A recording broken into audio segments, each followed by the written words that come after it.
When the priest of Ars arrived initially to Ars, he was very surprised by the amount of time one of the peasants around the town spent in the church in prayer. And the story goes like this. Supposedly, the priest of Ars came up to this peasant and he asked him, "What do you do all your time in prayer? What do you speak about with God?" And the peasant answered, "I look at him and he looks at me." Why do I offer you this story from the saint? Because I think it has a lot to do with the first reading. Today we hear a beautiful expression from the book of Exodus. We hear that Moses spoke with God face to face. And I think that this image of Moses speaking face to face with God in the tent is a beautiful example of what our own prayer life is called to be. Why do I mean by this?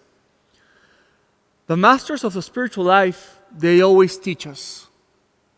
In the first phases of our prayer life, it is important to meditate. It is important to take a book to prayer and to go through that book and to meditate that book and to use your intelligence to reflect upon that book. And maybe you take your book to your prayer.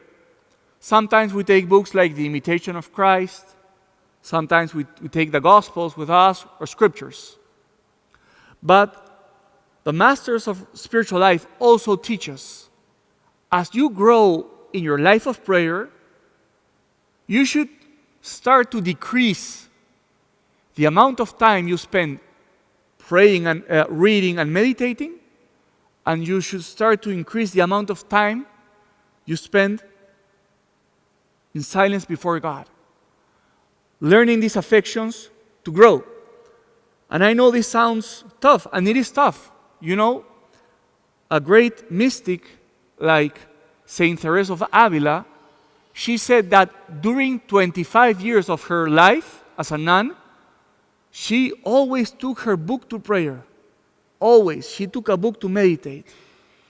But brothers and sisters, there is a calling within our own life to grow in our life of prayer so that we too can start to leave aside the use of our intelligence and start to look face to God, just like Moses did, and just like all the mystics and the saints did, like St. Alphonsus.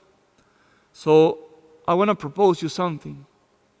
Next time we go to the Blessed, next time we go to the Adoration Chapel, next time we spend time before Jesus in the Eucharist praying, or before Jesus in the Tabernacle, let us perhaps do the experiment of letting our book of meditation go for a while and just be in silence before Him, looking at Him and knowing that He looks at us, just like Moses did in the Exodus.